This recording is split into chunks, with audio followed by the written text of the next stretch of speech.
Bienvenidos al Club Dalroy. Muchas gracias, Ana Martínez. Nos ha leído este texto de Juan Pablo II, porque el tema ya ha sido anunciado en esa lectura. Es el tema de los colegios, de la educación católica, y para ello hemos invitado a Ruth Crevillén. Hola Ruth, ¿qué tal estás? Hola, ¿qué tal? Buenos días. Yo voy a hacer aquí spoiler un poquito. Yo he invitado a Ruth porque es la directora del colegio al que van mis hijos y me encanta.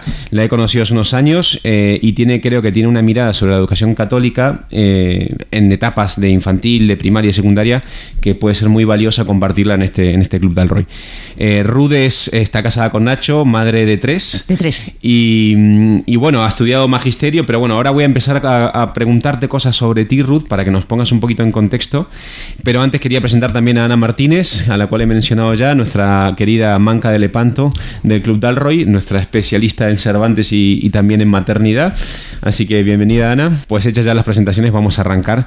Y yo quería empezar, Ruth, preguntándote a ti cómo te entra el bichito de la educación, porque tú sé que has estudiado una carrera y luego cambiaste a magisterio. Entonces, si nos puedes contar un poquito de cómo entra el tema de la educación en tu vida. Pues entra un poco tarde, porque bueno, pues cuando yo termino mi antiguo COU, pues a mí me gustaban muchísimo las matemáticas y dije, bueno, pues venga, me voy hacia económicas y ya vemos después cómo se me desarrolla la vida o lo que sea. Y bueno, pues estando en económicas, yo me presenté voluntaria para hacer un trabajo sobre el Fordismo.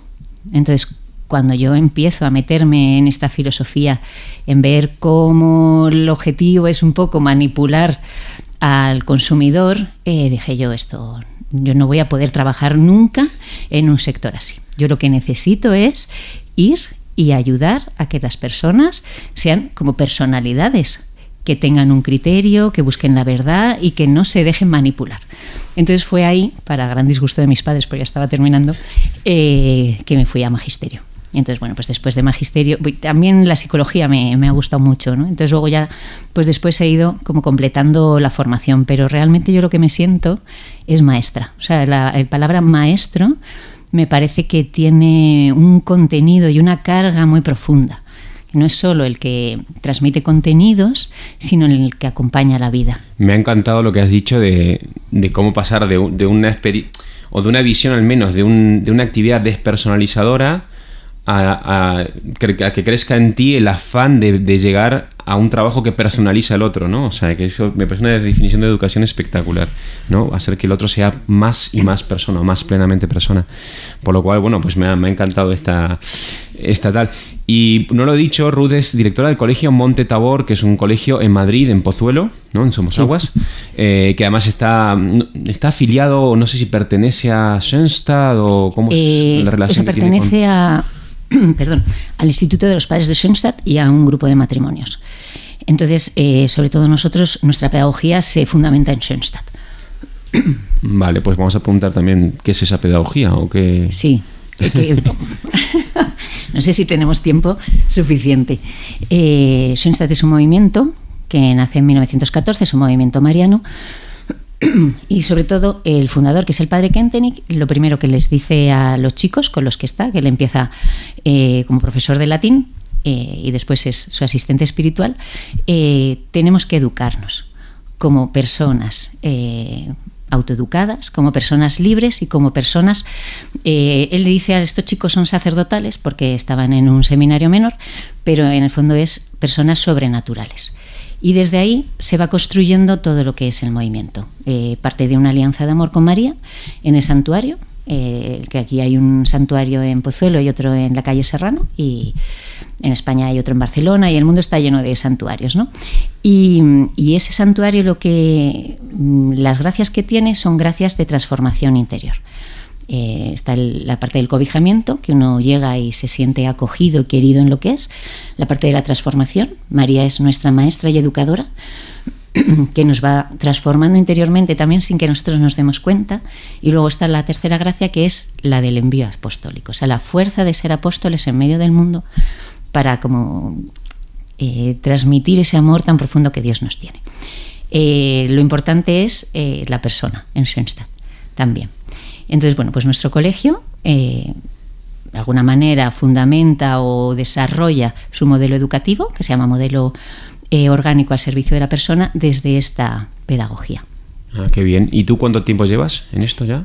En el colegio desde el 2006. 2006. Ahí estuve 5 años fuera y luego me incorporé. O sea, prácticamente de la carrera, saliste de la carrera, tuviste alguna experiencia educativa previa sí, y... Bastante.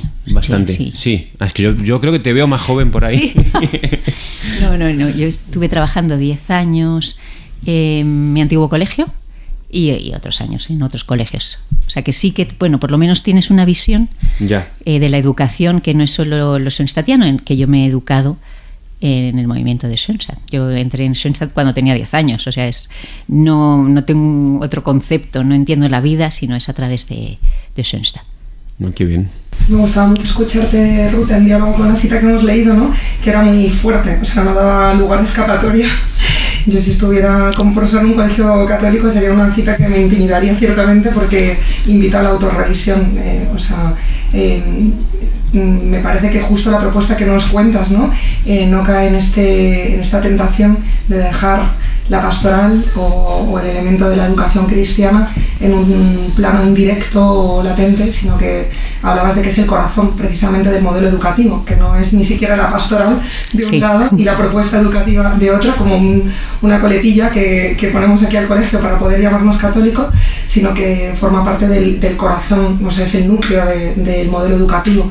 Y digo esto porque no sé si es lo más frecuente, yo diría que no, por lo que vemos, ¿no? En general, en nuestra experiencia de los colegios a los que hemos ido o a los que llevan a los hijos de nuestros amigos, todo lo que vemos en el panorama de la escuela católica hoy en España, no sé si es el modelo predominante. Yo diría que no. Y ya, no es excepción. O sea, por seguir este argumento, pero me parece que hay... Igual estoy hablando desde la ignorancia, porque tenía que estudiar mucho más este tema, pero no aparenta al menos que la educación siempre ha sido una labor que la Iglesia ha asumido como una forma casi esencial de darse a los demás, de personalizar al otro, porque al final Cristo es lo que más nos personaliza, al final es lo que más nos hace lo que somos en esa relación. Pues la Iglesia siempre ha asumido esta tarea. Y al mismo tiempo vemos, o sea, cuántos colegios católicos, cuántas universidades católicas, y los frutos son tan, ¿no? Yo tengo tantos amigos con los que he compartido aula, espacio en colegios muy católicos y tal, que hoy en día pues han abandonado absolutamente, ¿no? la propuesta de vida de la fe, y entonces a veces puede parecer eso, y luego están lo que tú dices, Ana, o sea, colegios donde el título de católico es casi un título de marketing, ¿no? Entonces, como tiene buena fama, pues la gente envía a los colegios ahí. Entonces, no sé por dónde abordar esta cuestión ahora. Bueno, tiene buena fama, pero yo matizaría que no sé si hemos pasado de esto que dices tan precioso, ¿no? De sentir como parte de la misión, o sea, como parte del corazón de la historia del cristianismo en Occidente también, el haber asumido como la labor educativa como una parte central de la misión, porque tenemos mucho que decir los cristianos en el ámbito educativo, a casi vivir una sociedad en la que casi que no, a veces vende bien, pero a veces nos acompleja. Yo sí que siento que la escuela católica sí atrae a un cierto número de padres, pero como los padres practicantes no son los mayoritarios, creo que todavía tiene más marketing un colegio católico que no es demasiado católico, es decir, que es católico, pero bueno, no tanto. De hecho, yo he de confesar que cuando visité colegios para buscar un colegio para mis hijos, para comprar mi atención y mi interés, me decían esto. Y justo no sabían que en mí despertaban lo contrario, ¿no? Me decían, no, pero no te preocupes porque aquí la clase de religión es el tren de los valores, me decían, y yo decía, bueno, pues fenomenal, digo, pero no me estás convenciendo en absoluto, ¿no? O sea, como no sé si está dejando de tener tanto marketing este nombre de católico, sí, evidentemente dentro de un sector de la población, pero ya no somos el sector mayoritario, los padres que verdaderamente privilegiamos el elemento de la educación católica en el planteamiento que queremos ofrecer a nuestros hijos. Entonces no sé si ahí también... Igual había que empezar por la identidad, ¿no? O sea, por definir bien qué entendemos por un colegio católico. Tú, Ruth, ¿qué nos dirías a esa pregunta? Bueno, yo compleja diría... y difícil. Sí. Para mí sería la coherencia. Para mí lo fundamental es la coherencia. Si yo digo que soy un colegio católico, tengo que tener una coherencia con lo que estoy anunciando. Entonces, para mí el tren de los valores, por ejemplo, no es coherente, porque es verdad que, bueno, el cristianismo se basa en los principios antropológicos, porque en el fondo, bueno, son principios buenos, pero tiene que ir un poco más allá. No solo nos quedamos en unos valores, sino lo que antes hablábamos, que es una manera de mirarnos a nosotros mismos, mirar a los demás y mirar nuestra propia historia. Entonces, al final, para mí, la identidad es eso. Pues si yo estoy diciendo una cosa, tiene que ser coherente. No puedo ir en contra, pues no puedo ir en contra de la familia, no puedo ir en contra de la vida, no puedo ir en contra de la persona, no puedo ir en contra de unas prácticas religiosas mínimas. Todo eso para mí sería una identidad de colegio católico.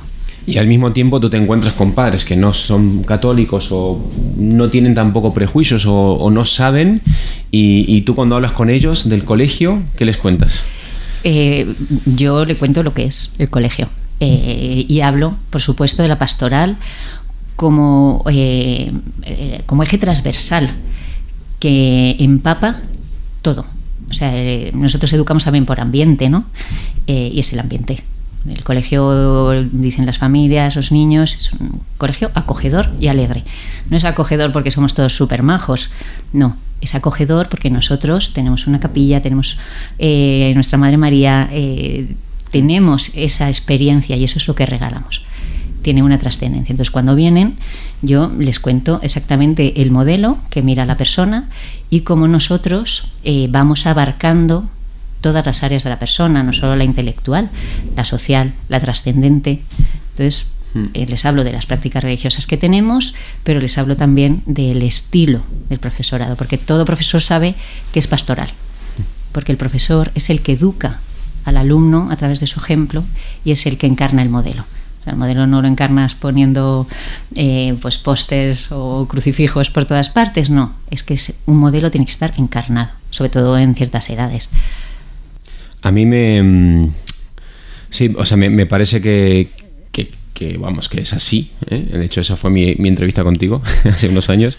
Pero, claro, porque a veces igual caemos en pensar que la identidad es solamente tener...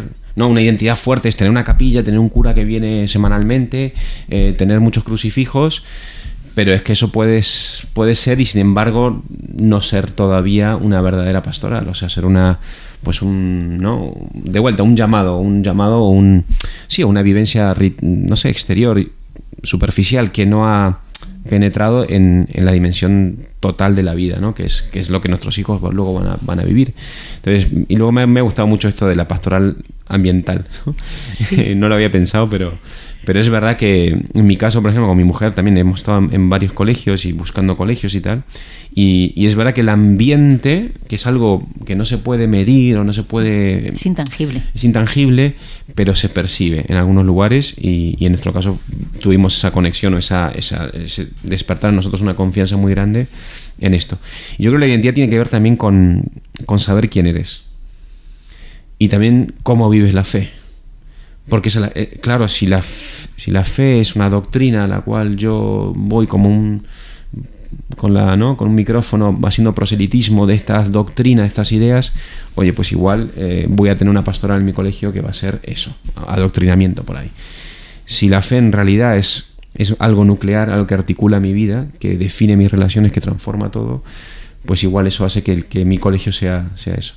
De todas maneras, yo me imagino también que los colegios suele pasar, y tú además, tú eres directora hace poco. Sí. Que van cambiando figuras importantes en el colegio y de repente son nuevos enfoques, nuevas miradas, y entonces hay colegios donde se pueden perder también en esa... ¿Tenéis vosotros... Esto es una pregunta por ahí muy concreta, pero nos salimos de lo general a lo concreto. ¿Tenéis vosotros un lugar para hablar de esto? Quienes lleváis el colegio, quienes, oye, no olvidemos quiénes somos, recordemos quiénes somos. O sea, no lo sé, ¿eh? Yo estoy pensando aquí, no sé, en esta Universidad Francisco de Vitoria, donde estamos ahora mismo grabando esto, pues yo he visto al menos una preocupación en Daniel Zada, en el padre Florencio Sánchez, que fueron un poco los que empezaron este proyecto, como a dejar eso continuamente, estar renovándolo, continuamente estar volviendo a recordar, oye, ¿esto qué es? Esto nace de una experiencia, vale, volvamos a hacer esa experiencia. Y el que es nuevo tiene que hacer esa experiencia, se le invita a hacer esa experiencia. ¿Vosotros tenéis algo así? Bueno, el equipo directivo tiene de alguna manera también esa función. Cuando tomamos las decisiones las tomamos un poco también pensando en nuestros valores, en quiénes somos. Luego tenemos a la persona que está encargada de la formación, que ahí nosotros pertenecemos también a una red de colegios kentenigianos, por el padre Kente, que es el fundador de Schoenstatt. Entonces, de alguna manera también no nos podemos salir, nos ayudan a estar siempre presentes, ¿no? Tenemos formación al profesorado, que estamos coordinados con ellos. Entonces, bueno, eso también es un seguro de para qué nacimos. Nosotros nacimos siempre para servir a la vida de cada alumno. Y nosotros somos un colegio que trata de estar pendiente, de mejorar todo ese aspecto. Y bueno, pues es verdad que la vida a veces te vive, la vida pues te hace cometer errores o tienes cosas que efectivamente dices, es que esto no es parte de nuestro estilo. Pero yo creo que también eso es parte del camino, de caer y decir, bueno, como tú dices, nos volvemos a plantear, ¿dónde estamos? ¿Esto es nuestro o no es nuestro?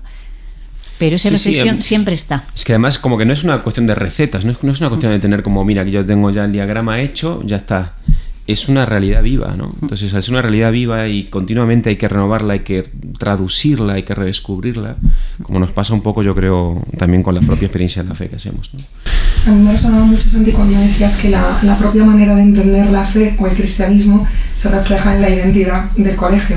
Yo pensaba en la identidad de una familia como semejante, ¿no?, a la identidad de un colegio. Entonces, es verdad que dependiendo de lo que yo entienda por católico, el colegio lo trasvasaré de un modo o de otro, ¿no? O sea, si para mí el catolicismo es una marca social, ¿no?, incluso de un estrato social, pues bueno, mi colegio va a reducir su etiqueta católica a esto, ¿no? O si por el contrario el catolicismo es simplemente pues una cuestión de tradición en la que, bueno, pues oye, tenemos unas imágenes, como decía Santi, pues bueno, en Navidad tenemos una misa de Navidad, pero vamos, una cosa como accesoria, un adorno que también es como se vive a veces el catolicismo, ¿no?, como una cuestión de pura tradición. Entonces creo que también hay colegios que se identifican con estas maneras distintas y es muy diferente a lo que nos decía Ruth, ¿no?, cuando uno entiende que el catolicismo es algo que impregna, decías que la pastoral lo impregna y lo atraviesa todo. Entonces es precioso que más allá de los carismas concretos, ¿no?, en este caso era una preciosidad escucharte cuando nos contabas el carisma de Schoenstatt, ¿no?, cómo se concreta esa identidad católica. Evidentemente será diferente en cada colegio dependiendo de la orden religiosa, del movimiento que haya detrás, pero sí que lo distintivo es que esta identidad no es una mera cuestión de tradición ni de etiqueta casi de grupo social, sino que es una manera concreta de vivir, de ver la vida, porque de hecho hay un encuentro con alguien que está detrás de todo esto. Entonces yo creo que los colegios católicos hoy han caído mucho en la tentación de diluir su identidad. O sea, por esto que decía al principio, quizá por una necesidad de captar alumnado, de captar padres, pues quizá han visto oportuno pues rebajar un poquito para que todo el mundo se sienta cómodo. Pero a mí no me parece contradictorio, y así podemos abrir aquí otro subtema, ¿no?, que todo el mundo se sienta cómodo con el hecho de que haya una identidad muy clara. Porque creo que siempre que la propuesta sea libre, yo lo pienso mucho, Santi, en nuestra universidad, que tiene una identidad clarísima, muy marcada, pero una propuesta muy libre que atrae el corazón del alumno muchas veces, pero nunca desde la imposición. Entonces yo veo que la escuela católica en España adolece mucho de disolución de su identidad. Creo que en mi opinión personalísima, es el diagnóstico generalizado. Creo que la tentación contraria sería la que decía o insinuaba Santi, el adoctrinamiento, ¿no?, decir una cosa que no deje escapatoria. Y luego hay honrosas excepciones como vuestro cole, ¿no? También yo pensaba en el mío, en el de mis hijas, que es un regalo. Es un colegio que hasta este año ha sido de las Hijas de la Caridad, del que nos enamoró precisamente esto, que veíamos que en la sencillez que tiene este colegio, que humanamente no tiene ni las mejores instalaciones ni los mejores medios, cuando lo visitamos vimos este ambiente del que hablabais, intangible, ¿no?, que se respiraba, una propuesta muy clara de vida, de sentido, que atraviesa desde cómo aprendemos los conocimientos más profanos, decía aquí Juan Pablo II, hasta cómo educamos en el respeto al otro, cómo celebramos, cómo cómo vivimos y compartimos la vida juntos. Y además que estaba pensando, mientras estamos hablando estoy pensando, porque además pienso muy lento y hablo peor, pero estaba pensando en la cuestión de la identidad, cómo tiene que ver también, ya yéndonos a la cuestión filosófica de la identidad si se quiere, pero a una identidad que está hecha del miedo, ¿no? O sea, sí, claro, la identidad que es al final lo que nos hace estar en el mundo, nos hace fijarnos en el mundo de alguna manera, y todos necesitamos saber quiénes somos, porque si no estamos absolutamente perdidos, ansiosos, angustiados y desorientados, ¿no? Ahora bien, la propia fe, lo católico puede ser una identidad basada en el miedo, en el deseo de control, en el deseo de, ¿no? En el fondo, o la identidad que otro me da, que me la da un encuentro, que me la da un Dios que me ama, por ejemplo, y que me ama a través de mis padres, que me ama a través de mis maestros, que me dice, tú eres único, tú eres único. O sea, esto que decía Ruth con esto yo decía, claro, esa experiencia de sentirse acogidos como uno de los pilares de Schoenstatt, es que me parece como un pilar para la educación. O sea, si tú no eres acogido en un sitio, es lo primero, porque ahí ya tu libertad es mucho más libre. Ya no está hecha del terror a la nada, del terror a estar perdido, sino se me está regalando con la mirada del otro este yo valioso que otro me entrega porque me quiere, ¿no? Entonces eso me parecía como también para entender por qué se puede perder eso también en los colegios católicos. Cuando eso se pierde, y por eso para mí es importante que haya una capilla. O sea, esto lo he discutido, qué pena que no esté Juan aquí, porque Juan no sé si está de acuerdo conmigo, pero para mí es fundamental eso, hacer la experiencia de ser amado por Dios en la Eucaristía. O sea, es como nuestro foco, nuestro lugar principal. Y yo creo que los colegios católicos, de verdad que, claro que tienen que hacerlo a nivel de las relaciones, por supuesto, evidentemente, pero yo no consigo ni mi relación con mi mujer si no está mediada por esa renovación continua que encuentro en el sacramento de la confesión, en la Eucaristía. Y eso me lleva a pensar, a recordar un momento precioso, y fue lo que me hizo desear traer aquí a Ruth, al Club Dalroy, que fue que hace poco mi hija Macarena, que ya tiene 8 años, hizo su primera confesión. Y me encantó cómo fue organizado en la nivel de la pastoral directa, por no decir implícita, del colegio, que fue, bueno, pues ir preparando durante todo el curso este horizonte para el niño. Se le abre el horizonte de un año donde van a hacer la comunión al final de año, y donde comienzan con la confesión, con el rito de la confesión y el sacramento de la confesión.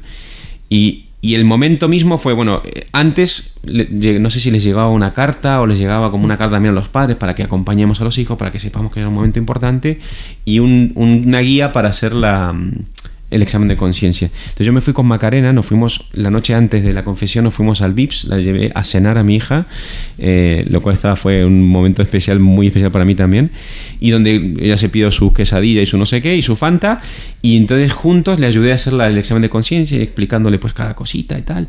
Y entonces me decía, por ejemplo, pero papá, esto ¿qué es esto del egoísmo? No sé qué. Le digo, no, si mis amigas me dicen que soy muy generosa, le digo, no, eso no lo pongas, entonces tú no, ¿no?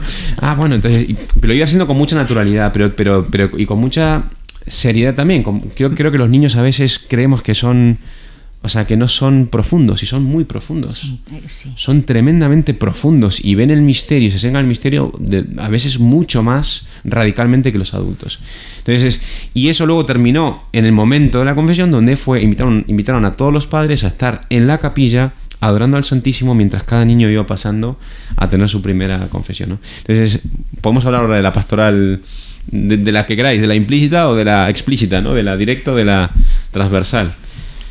O sea, yo cuando cuentas esas cosas a mí se me ponen los pelos de punta, porque al final eso es lo que uno quiere regalar.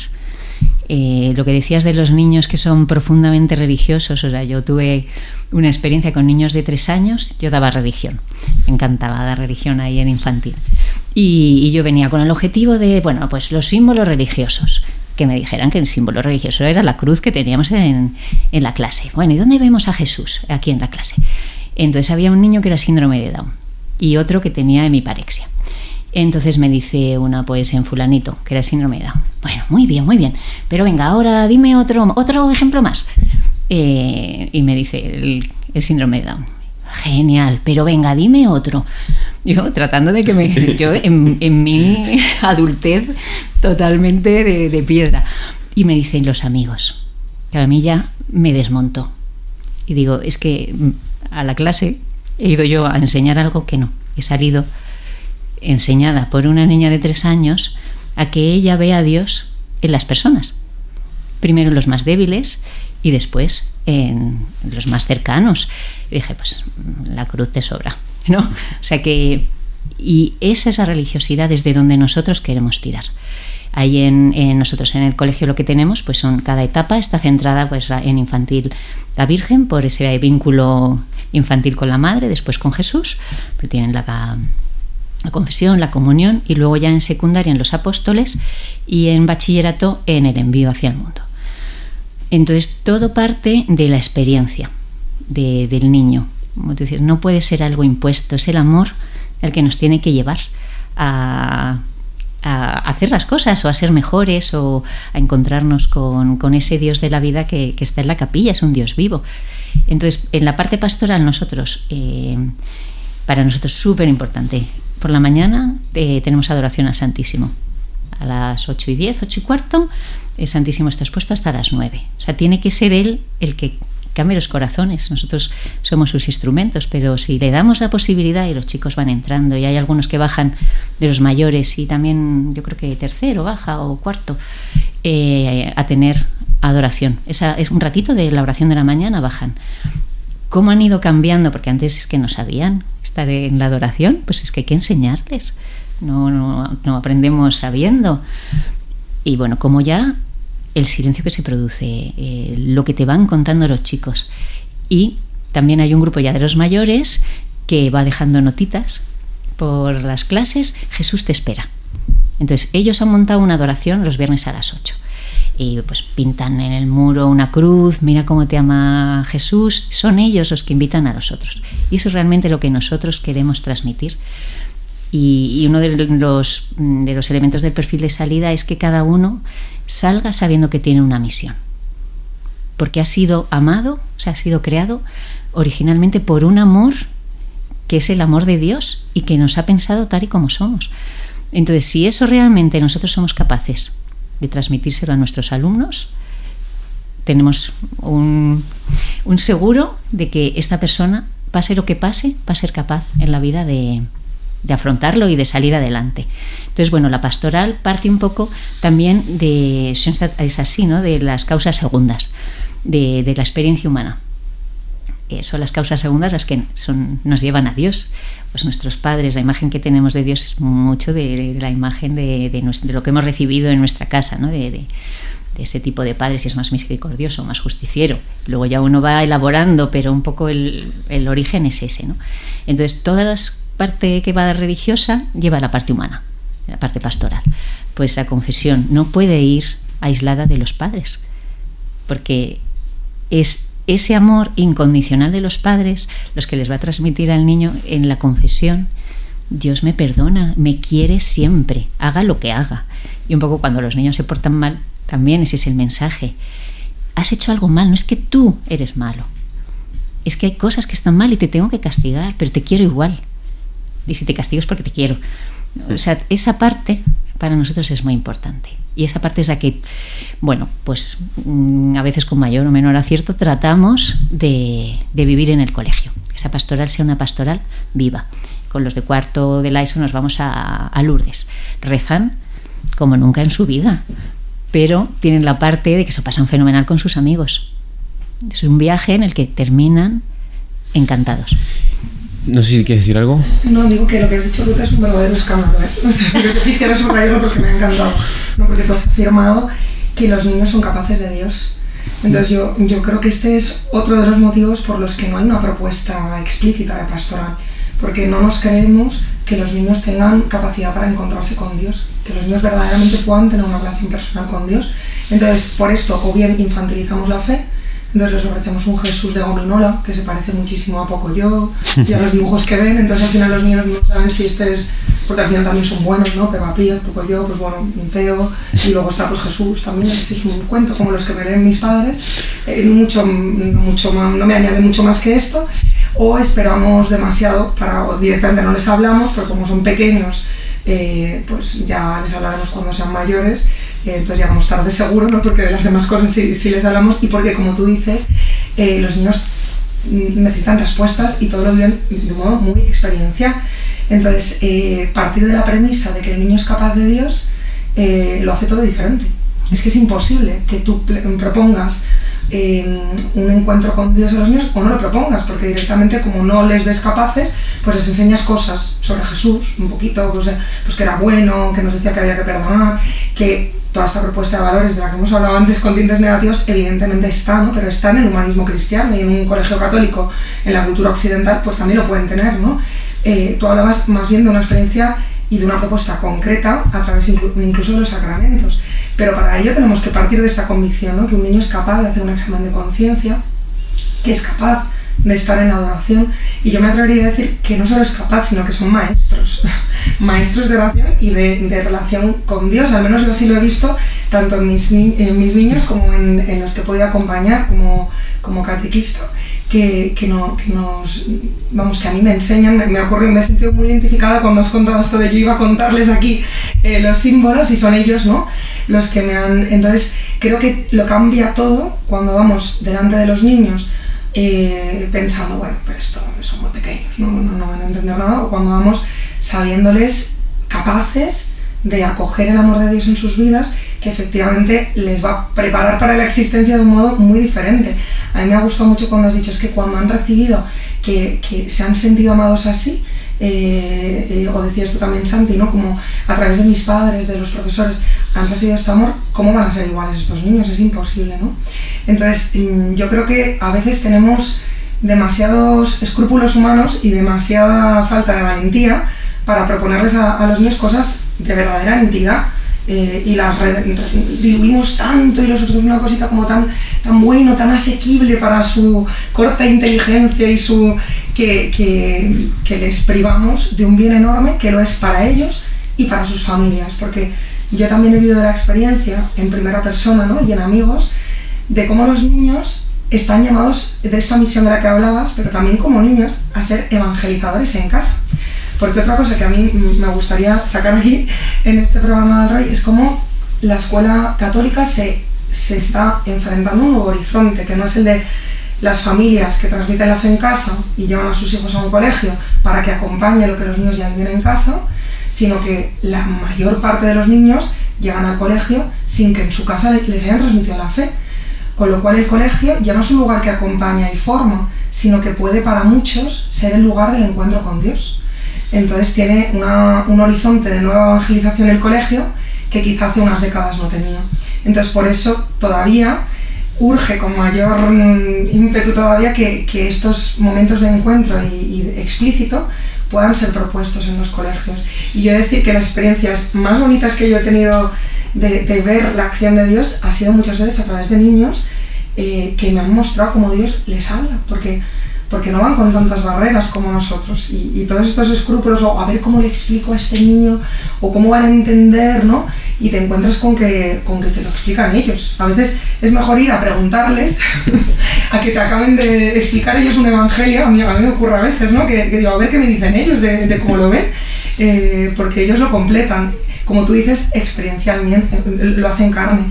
A mí me encantó una vez un niño que me dijo, hablándoles ahora que tenemos ya cerquita la Pascua, del Evangelio de María Magdalena, cuando primero no le conoce y luego sí, ¿no? Y decía, pero ¿y cómo es esto? Que luego ya sí, ¿por qué se da cuenta? Y entonces un niño levanta la mano y dice, hombre, Ana, porque le llamó por su nombre con amor. Claro, como dices, vamos a ver, o sea, como no. Y podría contar tantas experiencias así, ¿no? Entonces me da tanta pena ver que estamos privando a tantos niños de poder tener esta experiencia transformadora de su vida y de su educación también, por escrúpulo y por subestimarles, yo creo. Bueno, nada, me ha encantado. A mí me gustaría seguir hablando de esto, pero hay un tema que también quería traer aquí, que es, que no lo he dicho, pero el colegio de Ruth es concertado. Entonces también es un tema que a nosotros lo hemos hablado mucho entre nosotros fuera del micrófono, fuera de Dalroy, pero este es un Dalroy también a favor del colegio concertado. Entonces, tú, Ruth, ¿qué crees que aporta el concierto en la educación en España hoy en día? ¿Y por qué hay que defenderlo? Bueno, porque se abre una oferta educativa de valor para todo tipo de familias, de las que pueden permitírselo y quieren optar por ese tipo de colegio y a los que no se lo pueden permitir. Para mí eso es abrir una educación como una oferta educativa amplia. Eso es lo que asegura el concierto. A mí una de las cosas que, esto yo lo he comentado con Ana fuera del micro, pero una de las cosas que a veces nos dicen es, no, educación pública para todos, para que toda sea igual y tal. Y entonces te dicen como que si la educación pública fuese neutral, ¿no? Entonces, no, es que aquí no te vamos a decir nada de la iglesia, ni del papa, ni del no sé qué, no sé cuánto. Pero es que no existe la educación neutral. Siempre hay una antropología de base, que en este caso la educación pública, pues igual la de hoy, la que hoy vivimos, igual es más de origen ilustrado, no sabría de dónde meterla, pero claramente no existe el acto educativo es un acto personal, y la persona es un ser que habita en un horizonte de sentido y de valores, entonces es imposible plantear una educación neutral. Entonces yo creo que ese argumento hay que tumbarlo a la primera, y de hecho lo que estamos viendo es que cada vez más personas, sin ser incluso católicos, buscan educación católica concertada para huir de la ideología que viven, del proselitismo que existe en esta educación neutra y pública para todos, que es un verdadero drama. O sea, hoy en día estamos ante una... Y además quien más aboga por la educación laica pública son los partidos más ideológicos, que menos se esconden en cuanto a qué creen que es el hombre, para qué está hecho, cuál es su destino y cuál es su plenitud. Y tú que vives y que has experimentado la vida le dices, oye, eso no es, de hecho creo que va por el otro lado, o eso no te va a hacer feliz, o eso no te va a dar la plenitud, o esa... Entonces, bueno, yo creo que es un... Sí, nada. Es una preocupación grande. Bueno, yo partiendo de que ninguno somos neutros, y en el hecho de que uno hable, ya estás transmitiendo algo. Para un lado o para otro, y el que está recibiendo esa comunicación también lo procesa desde su mundo de valores. O sea, la educación nunca puede ser neutra, jamás. Pero es verdad que, en mi opinión, como esto además excede ya no solo el colegio, esto que hablabas de esta supuesta neutralidad de los valores del Estado, de la sociedad neoliberal, o sea, lo que vemos ahora en Francia, que ya es un derecho constitucional el aborto, es que el éxito de todas estas ideologías pasa por presentarse como neutral. O sea, tú eres el que eres un radical por defender el derecho a la vida. Lo neutral, lo objetivo es que el derecho es un aborto. Entonces, claro, si partimos de ese escenario, evidentemente la escuela concertada es un refugio en el que poder mantenernos a salvo de eso. Yo me atrevería a decir que no siempre lo es, desgraciadamente, ni siquiera en las escuelas católicas, con lo cual, bueno, pero ahí está esta doble... O sea, por un lado, es verdad que la escuela concertada debemos de defenderla precisamente por lo que decíais, ¿no? Porque no hay una manera de educar central, y por tanto, si verdaderamente vivimos en una sociedad democrática, debemos garantizar que un padre pueda elegir el modo en que quiere que su hijo sea educado. Y esto se mira bajo sospecha. No, hombre, pero vamos a ver, pero qué clase de privilegio, cuando además esto encubre es una falacia por completo, porque no, esto de que la escuela concertada, digamos, es un lastre económico para el Estado, es más bien al revés. Le ahorra bastante dinero al Estado tener un montón de colegios de los que paga, pues básicamente los sueldos de los profesores y poco más. Es mentira, es un lastre económico, esto es así, pero además, si queremos presumir de que verdaderamente vivimos en una libertad de pensamiento, una sociedad en la que uno puede escoger libremente su modo de vivir y de pensar, la escuela concertada es una necesidad absoluta e imperiosa, y que hay que defender, porque es mide el nivel de calidad democrático también en el que vivimos, precisamente porque la educación nunca es neutral.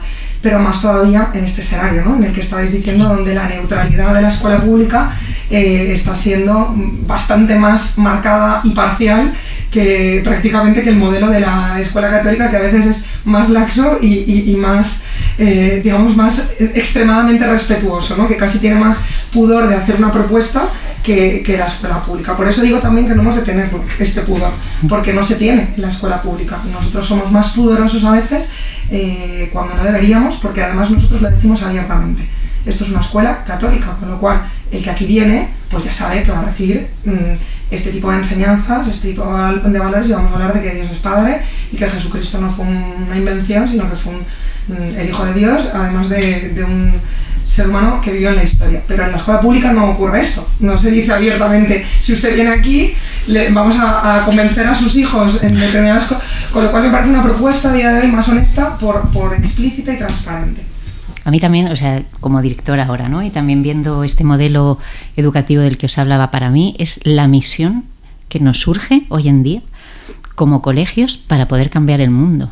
O sea, la verdad es la verdad. Y yo como colegio tengo la obligación de educar en la verdad. Y la verdad es una. Y no es un adoctrinamiento, ni en la parte religiosa, como decíamos antes, que estaba el peligro de, oye, pues yo puedo de alguna manera imponer. No. Aquí no se impone nada, aquí se enseña una verdad. Y eso que el mundo de hoy necesita, y no podemos cargarnos a nuestros niños, que son en el futuro de la sociedad, dándoles mensajes que no parten de una verdad. Entonces, para mí, eso es la misión fundamental del colegio, más allá de todos los valores cristianos, también es, y que es el fuerte de un colegio, es una formación en la verdad. Y en un pensamiento crítico. Si no existe ese pensamiento crítico, al final somos vulnerables. Entonces, para mí esa misión de colegio es la que a mí me urge hoy en día para ofrecer y regalar a la sociedad. Y Ruth, porque al final, claro, si ponemos aquí la verdad, o sea, yo cuando pienso en la verdad pienso en, o sea, enseguida me nace mirar mi vida, o sea, continuamente volver a la vida, volver a, o sea, esto que lo he visto, que me lo han enseñado, que me lo han explicado, luego cómo mi criterio de verdad a veces, no sé, el criterio de verdad es que sea algo que yo puedo tocar de alguna manera, ¿no? Y yo estoy pensando ahora en las facultades de magisterio. Tú has hecho magisterio y luego pues mucha gente hace magisterio y lamentablemente en España tiene mala fama. Y en algunas, yo he conocido gente de magisterio que no veo esa profundidad, ese reconocimiento de la pedagogía, de ese camino que está transfigurado por la verdad y por la vida y tal. Entonces, a la hora de los profesores, de todo ese mundo, ¿cómo lo tiene que gestionar un director? O sea, ¿qué tienes que mirar tú? ¿Qué miras tú en un profesor cuando lo contratas, cuando lo traes a tu colegio, cuando piensas, este es el profesor que yo quiero? Las entrevistas son muy difíciles, o sea, ya partimos de eso, porque tienes muy poco tiempo. O sea, que yo cuando hablo con la persona que va a estar ahí al frente de una clase, para mí lo más importante es su visión o su mirada, mejor dicho, la mirada que tiene sobre el alumno. Cómo entiende la educación, eso para mí es fundamental. Cómo puede gestionar conflictos, cómo entiende los conflictos, cómo se enfrentaría a un niño que tiene dificultades, cómo maneja eso. Para mí eso es lo que me da cierta luz a la hora de... Para mí lo más importante es que el niño esté bien, que se sienta lo que tú decías, que se sienta querido en lo que es. Y eso es para mí lo más importante. Luego la formación académica, por supuesto. Y luego como línea de colegio muy clara a la hora de elegir libros. Eso, vamos, no hay duda. A la hora de abordar ciertos temas, no hay duda. Una persona, un profesor, puede pensar diferente, por supuesto. Pero en el colegio, en el momento en que entra en el colegio, sabe perfectamente cuál es el discurso que tiene que tener. Y eso tiene que estar muy claro. Uh-huh. Y eso sí queda claro. O sea que... Muy bien. No sé si quieres preguntar alguna cosa más, Ana. No sé, me está encantando todo esto, creo que da mucho de sí, ¿no? Porque además es un tema que a todos nos preocupa tanto. Pasan tantas horas en el colegio, nuestros hijos, tantas horas, que no me parece un tema menor.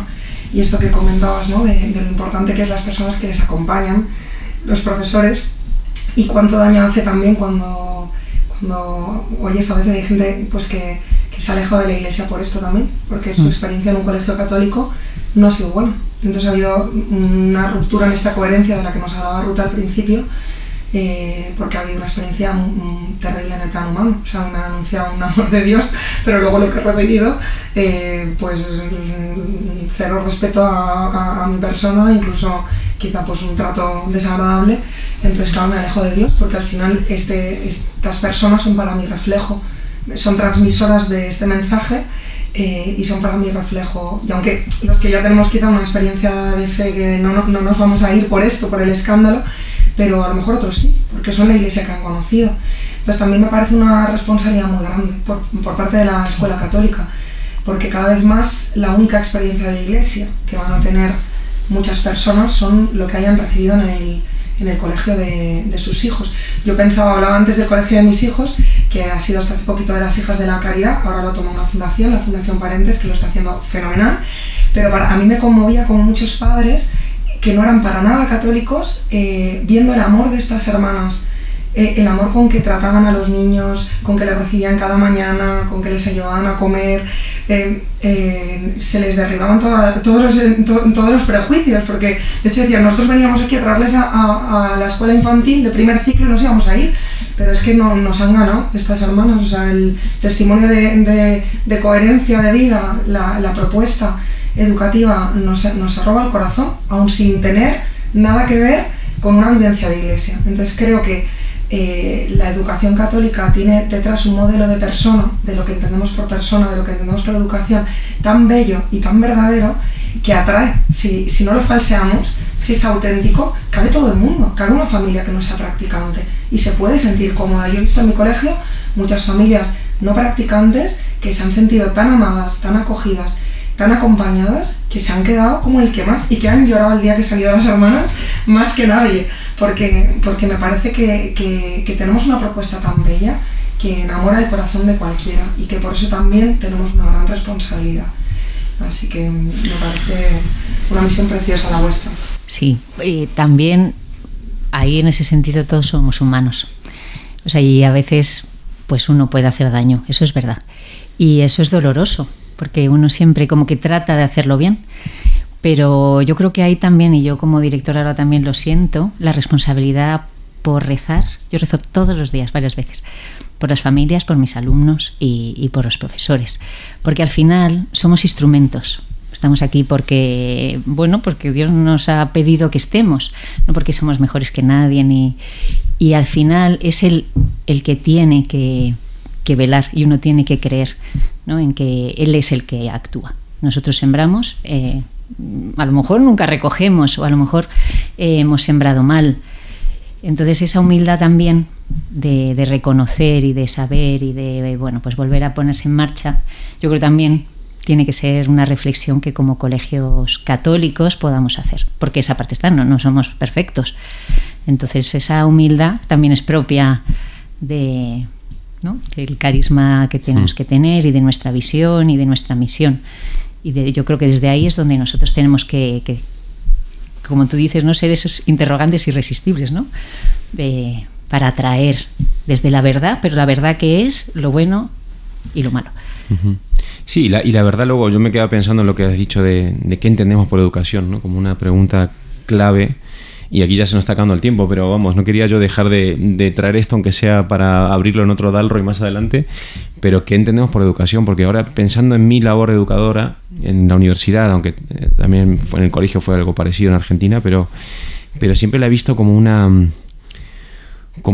acto integral, o sea, que integra también mi amor a la verdad, mi fe, porque siempre me ha parecido que la educación tiene una parte que al menos es simplemente comunicar un amor. O sea, esto que tú amas, ponerlo delante de los demás. Y eso que tú amas, llámese las matemáticas de las cosas, llámese, ¿no?, la verdad antropológica de los mitos o de los poemas o de la literatura o lo que fuese, pues ese amor es lo que a ti te ha sacado de ti, lo que te ha llamado, y en el fondo no deja de ser el logos, ¿verdad?, que es también el centro de nuestra fe y nuestra vida. Así que vamos a terminar, si solemos, Ruth, siempre dar pie a pues alguna recomendación de alguna película, algún libro, algo que podamos compartir con nuestros oyentes sobre estos temas que hemos hablado hoy. Han quedado un montón de cosas por hablar, pero bueno, siempre nos pasa lo mismo. No sé si tú tienes alguna película, libro que quieras compartir con nosotros para dejar ahí apuntado. Pues yo compartiría la película El Club del Emperador.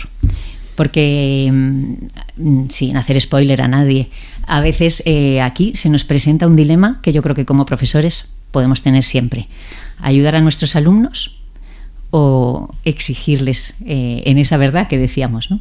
Entonces, para mí puede ser como una reflexión también como profesores, como educadores, cómo nos movemos. Yo he tenido dilemas parecidos a los de ese profesor. Son dilemas muy difíciles. Esa película está muy bien. La recomiendo yo también. Así que me sumo a la recomendación de Ruth. Ana, lo siento, te he dejado sola con las recomendaciones porque yo me sumo a la película. Yo recomendaría un libro de Franco Nembrini, El arte de educar de padres a hijos, en el que Franco Nembrini habla de cómo todos educamos, ¿no? O sea, que educar es como la vocación por excelencia de la vida humana, y me parece un libro muy liberador, en el sentido de que creo que vivimos en un momento en el que la educación nos genera mucha ansiedad a los padres y buscamos miles de recetas mágicas para acertar, hacerlo bien, y Franco Nembrini pues recalca mucho como lo más importante es que les hagamos una propuesta de sentido auténtica, capaz de dar plenitud y sentido a la vida. Y todo lo demás, bueno, las recetas mágicas pues bueno, quedan en un segundo plano, ¿no? Pero como esto es lo ineludible e insustituible, que tus hijos te están preguntando si la vida merece la pena y quieren que les respondas que sí, ¿no? Entonces, pues yo recomiendo este libro porque creo que el colegio también tiene un papel muy importante en mostrar que la vida tiene un sentido muy pleno y que están llamados a descubrir. Y nada, muchísimas gracias, Ruth. No, muchísimas gracias a vosotros. Estaba aquí a gustísimo. Muchas gracias. Hasta pronto.